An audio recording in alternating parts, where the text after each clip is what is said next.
"She's been stealing from us," my VP said mid-presentation. Security walked toward me. 40 executives stared. I knew one thing they didn't, and if I spoke too soon, it would destroy everything. I was standing in front of the board of directors, presenting our quarterly financial results, when my entire life collapsed. Derek Vaughan, our VP of Finance, suddenly interrupted me mid-sentence. "I need to stop this presentation immediately," he announced, his voice cutting through the conference room like a knife.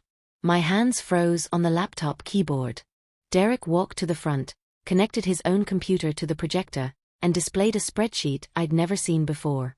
"Ladies and gentlemen, I've discovered something deeply troubling. Rachel Morrison has been embezzling company funds through fraudulent vendor payments. Over $2.3 million. The room went completely silent. I felt my stomach drop as he showed invoices with my approval signatures, bank transfers I'd authorized, and vendor companies he claimed didn't exist. My mouth opened, but no words came out. The CEO, Michael Torres, turned to me with an expression I'd never forget. "Is this true, Rachel?" Before I could answer, Derek continued presenting his evidence like a prosecutor at trial. Security was called. I was escorted out of that boardroom in front of 40 employees who'd respected me for 13 years. As I walked through the office toward the exit, one memory flashed in my mind. Derek had personally asked me to expedite those exact vendor payments just last month. The HR office felt like a courtroom. Patricia Chan, our HR director, sat across from me with Marcus Williams, our legal counsel. They both wore the same careful, neutral expressions I'd seen in crime documentaries. "Rachel, you're suspended pending investigation, effective immediately," Patricia said, sliding a document across the table. "You'll have no access to the building, our systems, your email, or any company files." Marcus added that Derek had provided a 47-page dossier documenting his accusations against me. 47 pages. How long had he been planning this? "Do you have any documentation proving Derek instructed these payments?" Patricia asked. My heart sank into my stomach. Everything had been verbal, hallway conversations, quick phone calls, urgent requests. I'd trusted my supervisor for 8 months. Why would I have documented his instructions? Then Patricia slid another paper toward me. It was my job description, updated 8 months ago. Highlighted in yellow was a single sentence: "Senior Financial Analyst is solely responsible for vetting and approving all vendor payments over $50,000. At the bottom, Derek's signature smiled up at me, dated exactly when these suspicious payments had started. He'd changed my job description to make me responsible, then used that responsibility to frame me for his crimes. I arrived home at 2 o'clock in the afternoon, something that had never happened in my 13 years at TechVault Systems. My husband James was in the kitchen, home on summer break from his teaching job. He looked up, surprised. "Rachel? What are you doing home?" Our daughter Sarah came downstairs, visiting from college for the summer. She took one look at my face and knew something was wrong. I collapsed at the kitchen table and told them everything. James turned red with anger, immediately suggesting we call a lawyer. Sarah pulled out her laptop, already searching employment law websites. But it was our 16-year-old son Marcus who asked the question that changed everything. "Mom, don't you forward yourself weekly summaries? You always told me that's how you stay organized at work." I froze. For 13 years, every single Friday afternoon, I'd forwarded my weekly email summary to my personal Gmail account. It was a backup habit, something I'd done without thinking. My work email was locked now, completely inaccessible. But my personal Gmail wasn't. My hands shook as I logged into my account. I typed Derek Vendor into the search bar and pressed enter. 127 emails appeared, dating back 14 months, every single one showing Derek instructing me to bypass standard verification protocols for vendor payments. I spent the entire night reading through those emails. James brought me coffee at 3 in the morning and found me laughing and crying at the same time. Every suspicious payment Derek had accused me of processing had a corresponding email where he'd explicitly told me to expedite without standard verification, or process immediately. I verified the vendor personally. 23 emails over 14 months. The amounts had escalated carefully. The first payments were $50,000. Then they grew to $180,000. Then $340,000. The most recent payment, processed just 2 weeks ago, was $890,000. Derek had been testing the system, seeing how much money he could move before anyone noticed.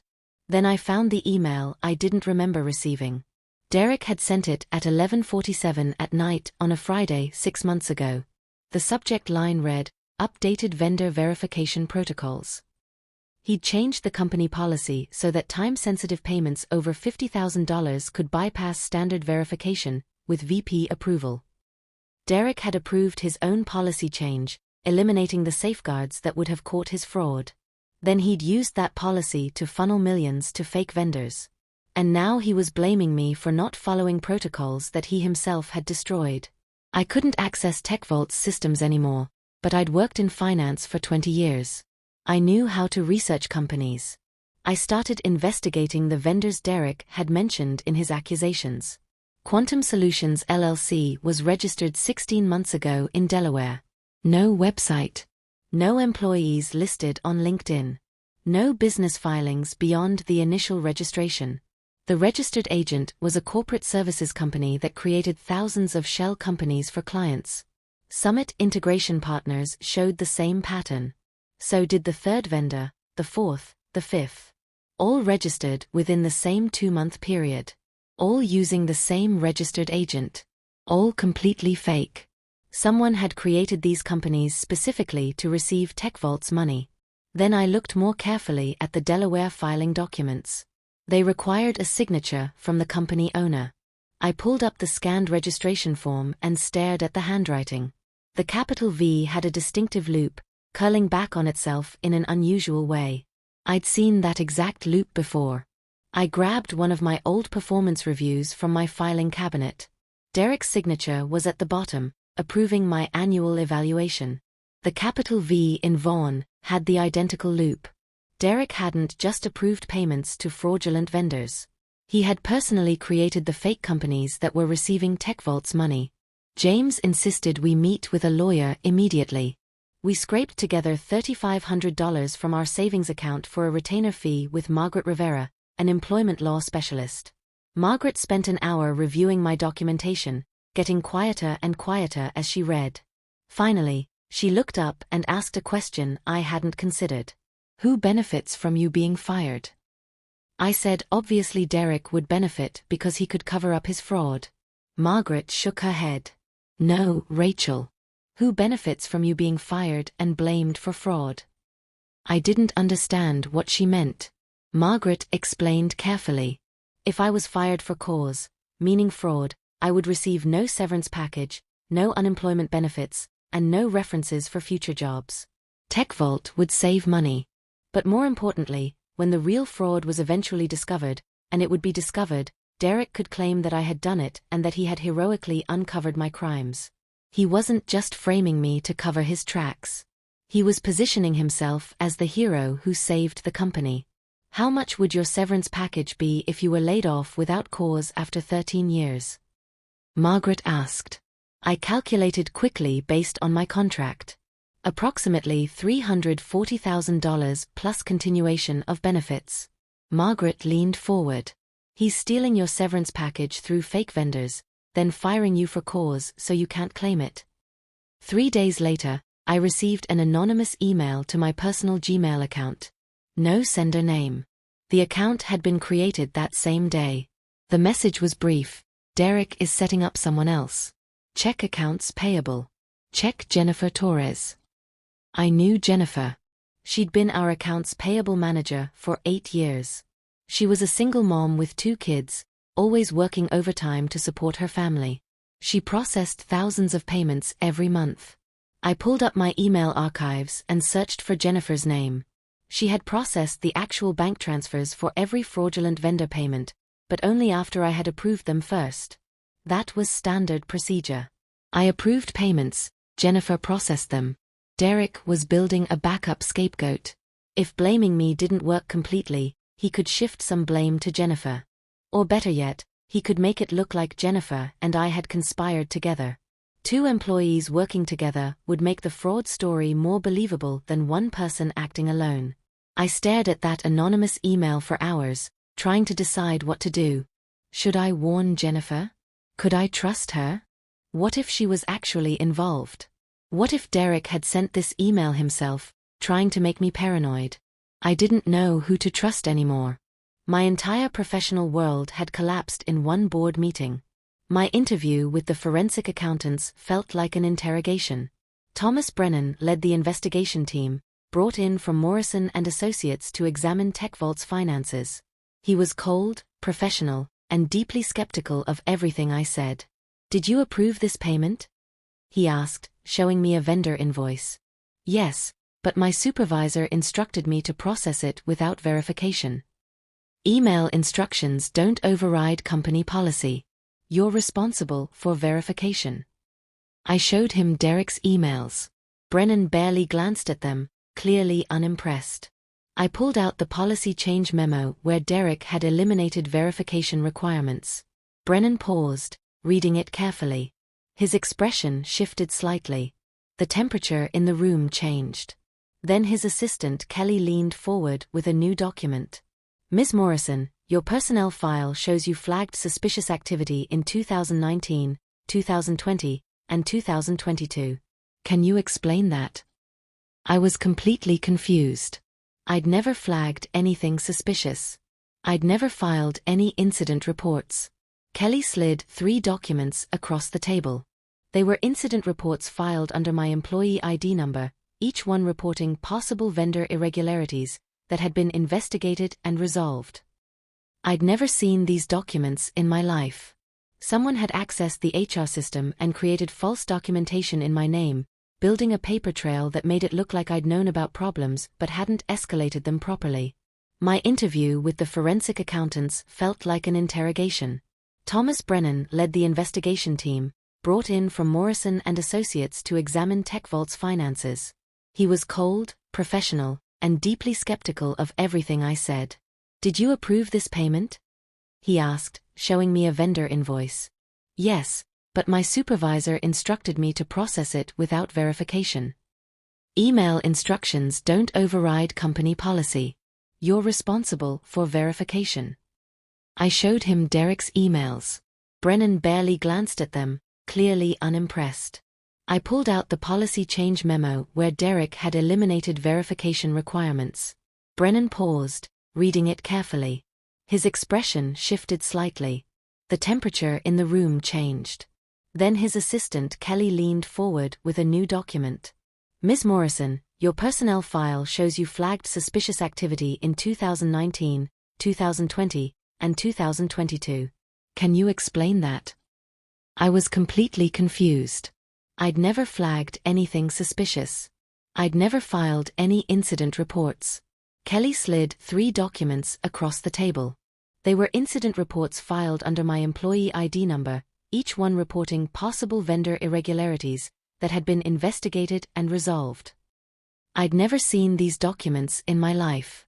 Someone had accessed the HR system and created false documentation in my name, building a paper trail that made it look like I'd known about problems but hadn't escalated them properly.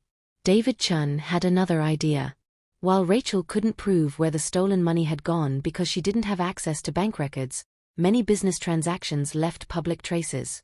He searched Delaware corporate records for the registered agent who'd created Derek's fake vendors. He found 14 other shell companies registered by that same agent during the same time period.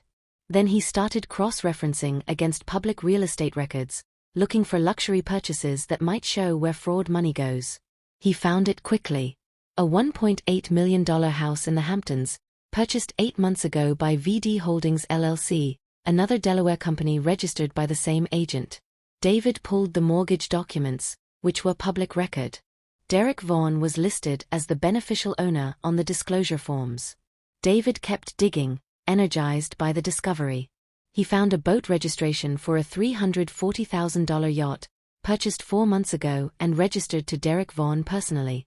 A luxury car registration showed a $180,000 Mercedes, purchased 6 months ago.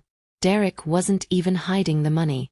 He was spending it openly, buying expensive toys, living a lifestyle far beyond what a VP of finance should afford. He was confident that I would take all the blame. David added up the total visible purchases, $2.4 million, matching almost exactly the amount Derek had accused me of embezzling. I received another anonymous email early one morning. Jennifer Torres was fired this morning. Same accusations. They're going after both of you. My hands shook as I immediately called Jennifer's cell phone number, which I still had from our company directory. She answered crying, barely able to speak. Derek had accused her in a meeting with HR of conspiring with me to defraud TechVault. She'd been escorted out of the building, suspended without pay, and told she was facing potential criminal charges.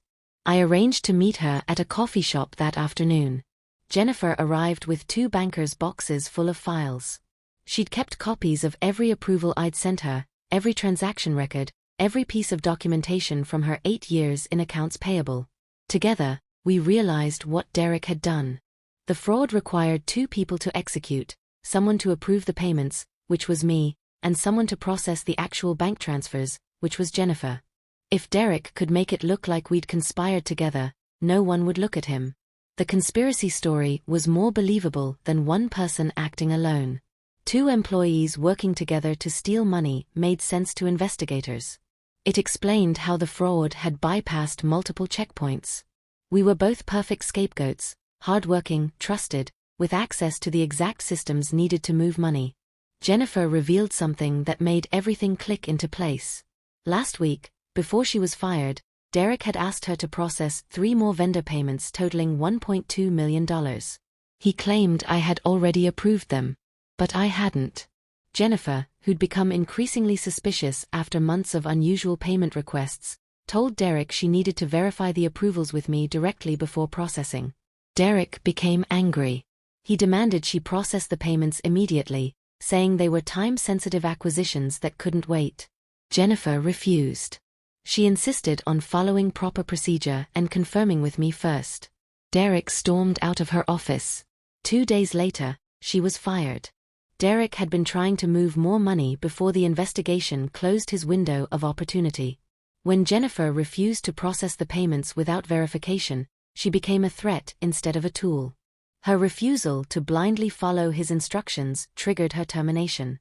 If she'd just processed those payments without question, she might still have her job, still be useful to him. But the moment she started asking questions, she had to be eliminated. Just like me. We'd both been selected as scapegoats because of our competence and loyalty. Now we were both being destroyed because we'd inadvertently threatened his scheme by doing our jobs properly. Margaret Rivera brought in a criminal defense attorney named Robert Harrison because this situation had moved far beyond employment law. We were both facing potential criminal fraud charges. Robert reviewed all our documentation and asked a critical question. Who else approved these payments besides Derek? I thought back through the workflow. For payments over $500,000, the CFO had to provide final approval. That would be Alan Breslin. Jennifer immediately searched through her archive of processed payments. She found 4 transactions over $500,000, totaling $2.1 million. Each one had Alan Breslin's digital signature as the final approver. Jennifer remembered something important. Alan always asked detailed questions about large payments. He wanted vendor background information, contract details, clear business justification for every major expense. But for these 4 payments, Jennifer recalled, Alan had approved them within minutes. No questions asked. No documentation requested. No verification of any kind. David Chun examined the approval timestamps in the system metadata. All 4 of Alan's approvals had come from the same IP address, but it wasn't Alan's office computer. The IP address belonged to a laptop registered in TechVault's equipment inventory to Derek Vaughn. Derek had used Alan's stolen login credentials to approve his own fraudulent payments, bypassing the final safeguard in the system. Robert Harrison helped me file formal complaints with the FBI's Financial Crimes Unit and the Securities and Exchange Commission, since TechVault was a publicly traded company. Special Agent Lisa Martinez from the FBI interviewed me for 4 hours straight, reviewing every piece of documentation I'd brought. She was professional but clearly skeptical at first. She'd probably seen plenty of employees who blamed their supervisors for their own crimes. But when I showed her the property records, the shell company registrations, the evidence of credential theft, and the complete timeline of Derek's scheme, her expression changed completely. She asked me not to discuss the FBI investigation with anyone.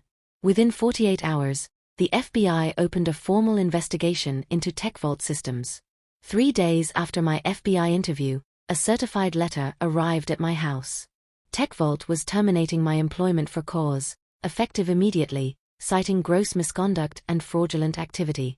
No severance package. No benefits continuation. No references for future employment. The termination letter was signed by Alan Breslin, the CFO. Derek had gotten exactly what he wanted, me fired for cause, denied my severance, with blame officially assigned. But there was one sentence at the bottom that caught my attention. This termination is subject to ongoing investigation and may be revised pending investigation outcomes. Alan had left himself an escape clause. The FBI moved incredibly fast.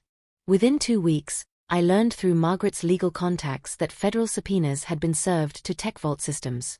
The FBI was demanding all financial records for the past 24 months, all email communications involving Derek Vaughn, Alan Breslin, Jennifer Torres, and me, all vendor payment records, all security access logs, and all HR documentation.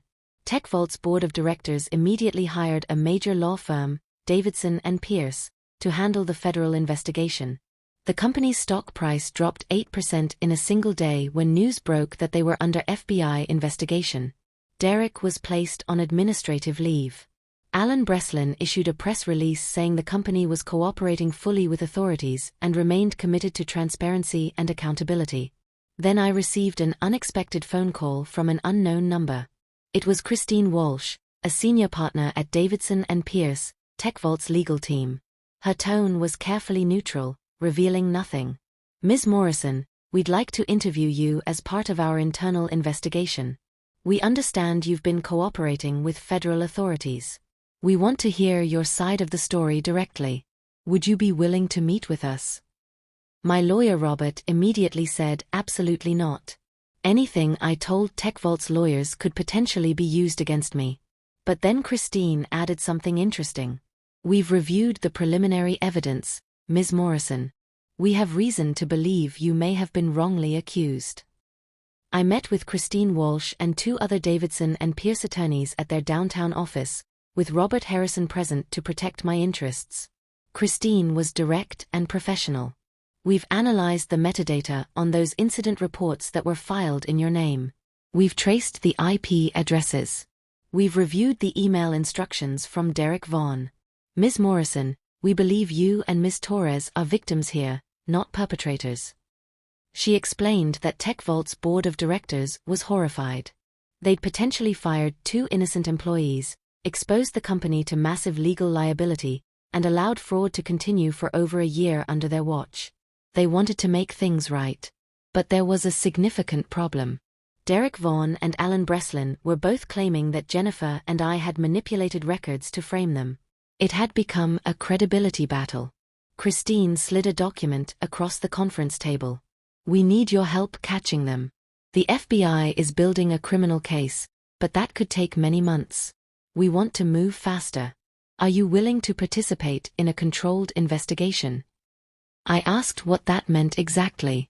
Christine explained their plan. We want to restore your system access and bring you back as a consultant to help with our investigation. Derek doesn't know we believe you're innocent. If he thinks you're still the primary target, he might make mistakes trying to cover his tracks. We'll monitor everything. I agreed to their plan. I wanted my name cleared and Derek caught.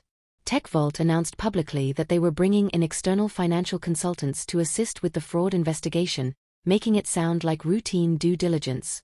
I was given access to a secure workstation in the legal department with monitored system access and explicit instructions to look for evidence of fraud, document everything I found, but not confront anyone directly. Derek, still on administrative leave, didn't know I was in the building. For 2 weeks, I worked 12-hour days, tracing money flows through the system, analyzing transaction patterns, and rebuilding the complete timeline of Derek's fraud. I found more fake vendors than I'd initially known about. 32 total shell companies, all registered in Delaware within the same 18-month period, all using the same corporate agent. Total fraudulent payments exceeded $4.7 million. I was working late one night, the office completely empty around me, when my computer screen suddenly flagged a security alert. Someone else was logged into the financial database simultaneously, accessing the exact same vendor records I was currently reviewing. The user ID displayed on my screen showed Derek Vaughn. He was supposed to be on administrative leave with absolutely no system access. He was using backdoor administrator credentials to access TechVault's system remotely, and he was actively deleting records right in front of me. 18. I immediately called Christine Walsh's emergency number. She contacted Kevin Park, TechVault's IT director, who remotely began monitoring Derek's session without Derek's knowledge. Every keystroke Derek made was being logged and recorded. Derek systematically deleted 127 email threads, 43 payment authorization forms, and 18 vendor verification documents. He had no idea that TechVault's system maintained automated backups every 6 hours, stored on secure servers he didn't have access to. Every file he deleted still existed in those backups. More importantly, his deletion attempts proved consciousness of guilt. You don't delete evidence unless you're trying to hide something criminal. Kevin let Derek work for 90 minutes, carefully documenting everything, building an ironclad case. Then he locked Derek out of the system completely. Derek tried logging back in 3 times, failed each time, and then went silent. The next morning, Derek didn't show up for his scheduled interview with TechVault's attorneys. His phone went straight to voicemail. Christine sent someone to his house. He wasn't there. They checked his Hamptons property. Empty. Derek's Mercedes was gone. Then Christine received a notification from the FBI. Derek Vaughn had booked a one-way flight to the Cayman Islands, a country with limited extradition treaties. The flight was departing in 6 hours. Derek was running. FBI Special Agent Lisa Martinez obtained an emergency arrest warrant from a federal judge. Derek was arrested at JFK Airport, just 45 minutes before his flight to the Cayman Islands was scheduled to depart. He was carrying $127,000 in cash, a second passport under a different name, and a laptop with heavily encrypted files. Federal prosecutors charged him with wire fraud, identity theft, obstruction of justice, and attempted flight to avoid prosecution. His bail hearing was brief. Derek's attorney argued that Derek had been investigating the fraud himself and was traveling for legitimate business purposes. The prosecutor showed the judge Derek's browser history from the previous night. He'd searched for countries without extradition treaties, how to transfer money offshore without detection, and statute of limitations for financial fraud. The judge denied bail. Derek was held in federal custody pending trial. While Derek was being processed, the FBI executed a search warrant on his Hamptons house. Inside a hidden wall safe, they found $340,000 in cash, multiple fraudulent passports under different identities, and handwritten ledgers documenting every single fake vendor payment with meticulous detail, dates, amounts, and which shell company had received each transfer. Most damning was a separate ledger labeled AB Share at the top. It listed payments totaling $1.2 million. AB meant Alan Breslin. The FBI arrested Alan Breslin at TechVault's corporate office the next morning. The handwritten ledgers from Derek's safe detailed everything. Alan had approved the fraudulent payments in exchange for 25% of the proceeds, approximately $1.2 million over 18 months. He'd used his position as CFO to bypass verification requirements, fast-track approvals through the system, and deflect any questions from the board of directors. Federal investigators traced wire transfers from Derek's shell companies to offshore accounts controlled by Alan. Within hours of his arrest, Alan's attorney began negotiating a plea deal. Alan would provide complete testimony against Derek in exchange for reduced charges. TechVault's stock price dropped 22% in a single trading day. The board announced Alan's immediate termination and forced resignation. Alan's plea deal revealed something I hadn't known before. Derek and Alan had planned to frame someone from the very beginning of their scheme. They'd specifically chosen me because I was thorough, documented everything properly, and had been at TechVault for 13 years.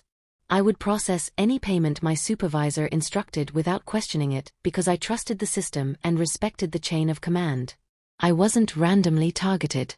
I was deliberately selected as the perfect scapegoat because my competence and loyalty made me vulnerable. My dedication to doing my job well had made me the ideal victim for their fraud. TechVault's board of directors held an emergency meeting. I was invited to attend with Robert Harrison representing my interests. CEO Michael Torres stood at the head of the conference table and publicly apologized. "Ms. Morrison, we failed you completely. We allowed fraud to happen under our supervision. We didn't verify serious accusations before destroying your professional reputation. We terminated you unjustly without proper investigation. On behalf of this board and this company, I am profoundly sorry." The board voted unanimously to reinstate my employment immediately, restore all back pay and benefits I'd lost, issue a public statement clearing my name completely, and offer a substantial financial settlement for the harm their actions had caused. The CFO position was now vacant, since Alan was facing federal prison. They offered me the position. I sat quietly for a long moment while everyone waited for my response. Then I spoke carefully.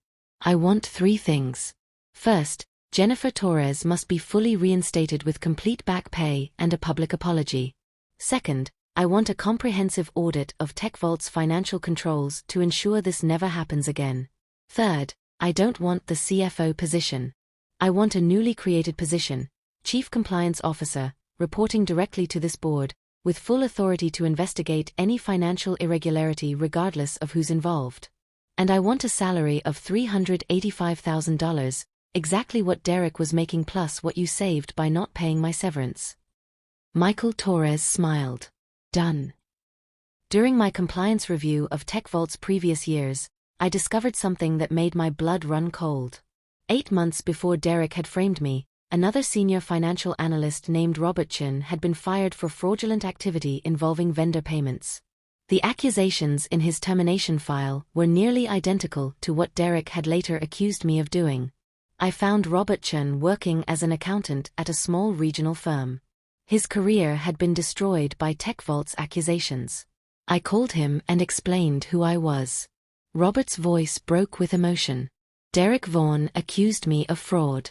I was completely innocent. I tried to fight the accusations, but I couldn't afford lawyers. I eventually took a settlement agreement. TechVault withdrew the fraud accusation if I agreed never to work in corporate finance again and signed a non-disclosure agreement. I realized with absolute clarity that I hadn't been Derek's first victim. He'd successfully framed someone before me, learned from that experience, and refined his methods. Robert had been his practice run. Derek had tested his frame-up scheme on Robert, seen that it worked perfectly, and then scaled up his operation. I hired Robert Chen as my senior compliance analyst immediately. His record would be cleared, his non-disclosure agreement voided due to the fraud it was covering up, and his career would be rebuilt. Derek Vaughan's federal trial began 8 months after his arrest. I testified for 2 full days, walking the jury through every email, every fake vendor, every fraudulent payment in meticulous detail. I was calm, factual, and devastating. Derek's defense attorney tried to paint me as a co-conspirator who had turned on Derek to save myself from prosecution. Robert Harrison destroyed that narrative completely. He presented a clear timeline showing I'd reported Derek to the FBI before I even knew the full scope of his fraud. I'd cooperated immediately with all investigations. I had nothing to gain by lying since I'd already been fired and denied my severance. The prosecution presented Derek's handwritten ledgers, his deleted emails that had been recovered from system backups, his attempted flight to the Cayman Islands, and his offshore bank accounts. Alan Breslin testified against Derek as part of his negotiated plea deal, confirming that Derek had masterminded the entire scheme. The trial lasted 6 weeks. The jury deliberated for just 4 hours. The verdict was read in a silent courtroom. Guilty on all counts, 18 counts of wire fraud, 4 counts of identity theft, 3 counts of obstruction of justice, and 1 count of conspiracy to commit fraud. Derek showed absolutely no emotion as the verdict was read. Sentencing was scheduled for 60 days later. The prosecution recommended 22 years in federal prison. Derek was sentenced to 19 years in federal prison. Alan Breslin received 7 years as part of his plea agreement. Jennifer Torres and I filed a civil lawsuit against both men personally, seeking $8.3 million in damages from their seized assets. After legal fees, I cleared $2.4 million, roughly the same amount Derek had tried to steal from my severance package. I put the money in a trust fund for Sarah and Marcus's education and bought James the vintage car he'd always dreamed about owning. Jennifer used her settlement to buy a house for her kids and start a college fund. TechVault paid a $12 million fine to the SEC but avoided criminal charges by cooperating fully with federal investigators. The company's stock eventually recovered. I implemented comprehensive new compliance systems. Every payment over $25,000 now required verification by 3 separate people, all financial communications were automatically archived in secure systems, and vendor databases were audited quarterly by external firms. Jennifer was promoted to Director of Accounts Payable with a 40% salary increase. Robert Chen thrived as Senior Compliance Analyst. TechVault became an industry example of how to rebuild trust after fraud. Everything I'd built was working exactly as designed. 18 months after that terrible board meeting, I sat in my new office, the same office that had once belonged to Alan Breslin. I'd just finished reviewing quarterly compliance reports. Everything was running smoothly. My phone buzzed with a text from James reminding me about Sarah's college graduation next month. Marcus had finally passed his driver's test on the 3rd attempt. We were planning a family vacation, something we hadn't done in years. I received a letter that afternoon. It was from Robert Chen. Thank you for clearing my name, for proving I wasn't crazy or criminal or a failure. You showed me that truth matters, even when it takes time to emerge. I'll never forget what you did for me. I put the letter in my desk drawer next to a photo from the board meeting, the last moment before my life had exploded. I kept it as a reminder that my value didn't disappear when someone tried to destroy it. It just waited quietly for the truth to catch up. Derek was sitting in federal prison for the next 19 years. Alan had 7 years ahead of him. Meanwhile, I was free. Free from the job that had undervalued me. Free from the fear of being disposable. Free to build something better than what had been destroyed. Sometimes the best revenge isn't what you do to someone who wronged you. It's what you build after they fail to destroy you.